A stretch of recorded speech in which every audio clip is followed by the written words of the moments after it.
اگر lock down سے لے کر آج کی تاریخ تک اگر حساب لگا لیں تو ہم نے قریب 11 کروڑ روپیہ خرچ کیا ہے غریبوں کی مدد کے لیے، متاثرین کی امداد کے لیے، پریشان حال لوگوں کی مدد کے لیے۔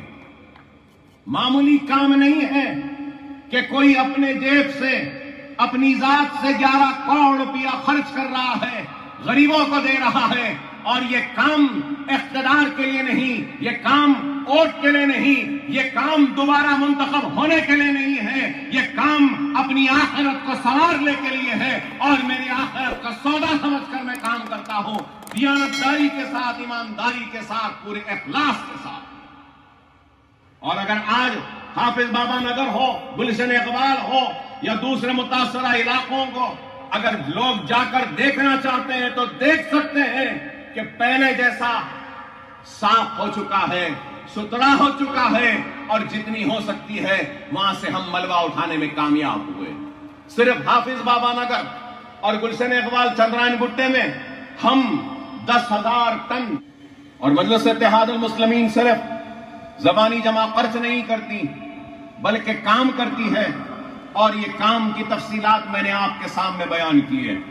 اور یہ بھی ضرور کہوں گا کہ جتنا ہوتا ہم نے اپنی جانب سے تحقیقات کی، کمیٹی بنائی اور متاثرین میں امداد تقسیم کی۔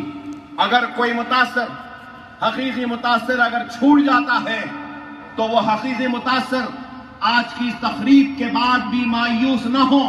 اکبر الدین اویسی ہے، آ کر رجوع ہوئے، ہماری کمیٹی تحقیق کرے گی، اگر واقع میں آپ متاثر ہیں تو آپ کو آپ کی امداد ہماری جانب سے جو بھی ہے ضرور آپ کے گھر تک ہم لا کر پہنچائیں گے۔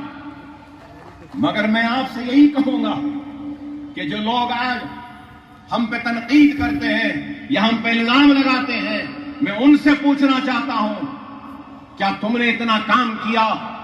اگر تنقید کرنا ہے تو ضرور کرو۔ اکبر الدین اویسی نے 11.5 کروڑ روپیہ خرچ کیے اور کام کیا۔ تنقید کرنے کا حق اسی کو ہے جو 11.5 کروڑ سے زیادہ خرچ کرے گا غریب کو، وہ تنقید کرے تو میں اس کی تنقید قبول کرنے تیار ہوں۔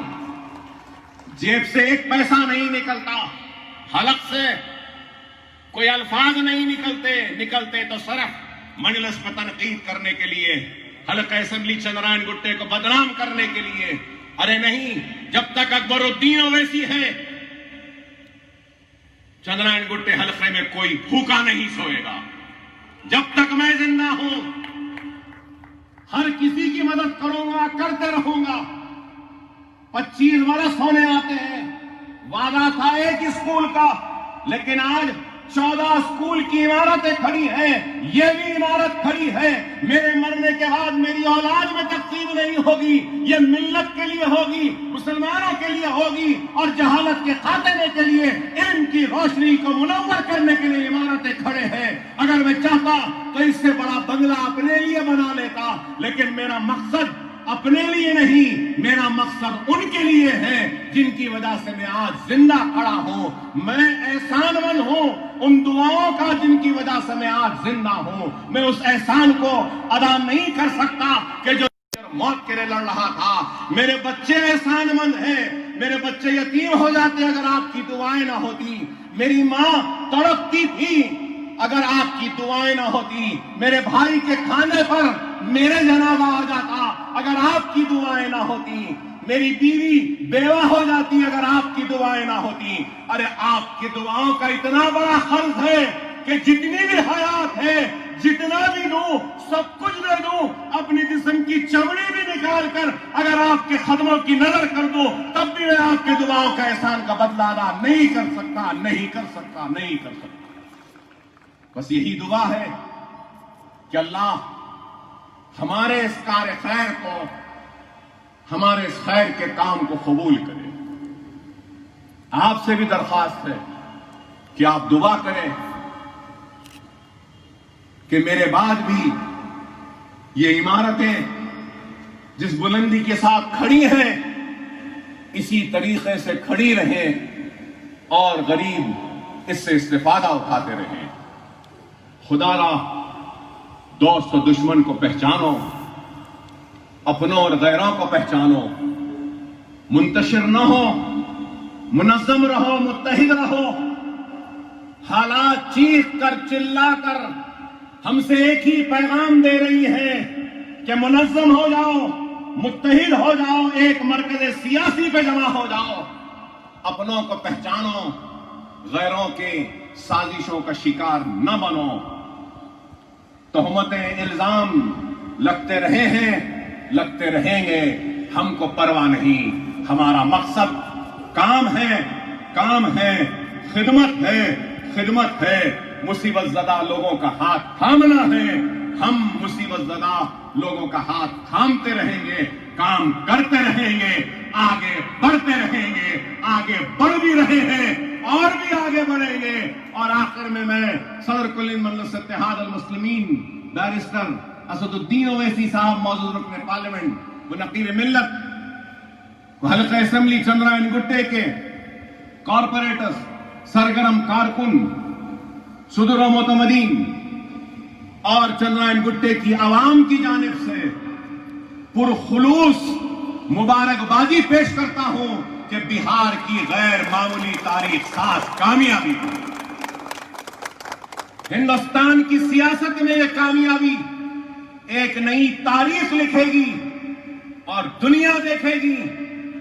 مجلس اتحاد المسلمین سارے ہندوستان میں اپنے پرچم کو گاڑے گی، خدمت کرے گی.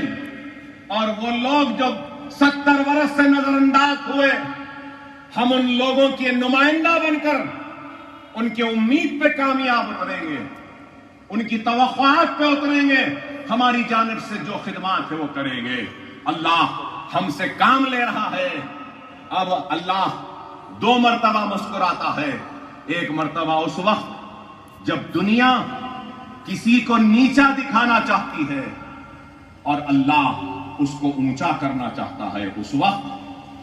اور اللہ دوسری مرتبہ اس وقت مسکراتا ہے جب اللہ کسی کو نیچا دکھانا چاہتا ہے اور دنیا اس کو اٹھانا چاہتی ہے.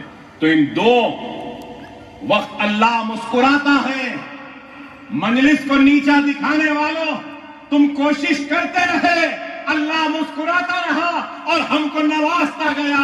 ہم آگے بڑھتے گئے اور ہمارے اوپر اعتماد عوام کا بحال ہوتا رہا. وہ لوگ جو ہم کو چھوٹی جماعت کہتے تھے، آج بتاؤ کہ وہ کتنے چھوٹے ہو گئے اور مجلس کتنی بلند ہو گئی کہ ہندوستان کے 3 ایوانوں میں ہماری نمائندگی ہے. الحمدللہ، اللہ کا شکر ہے، بہار کی عوام کا شکریہ. اور بہار میں نو منتخبہ مجلس کے اراکین اسمبلی کو دل کی گہرائیوں سے مبارکباد دیتا ہوں اور امید کرتا ہوں کہ یہ اعتماد کا سلسلہ اور آگے بڑھے گا اور ہم کامیاب و کامران ہوتے رہیں گے. آپ تمام کا شکریہ کہ آپ آئے یہاں پر اور اس تقریب کا حصہ بنے. دعا کیجئے کہ اللہ ہمارے خدمات کو، ہمارے کام کو قبول کرے اور آخرت میں ہم کو اس کا اجر دے. وآخر دعوانا الحمدللہ رب العالمین.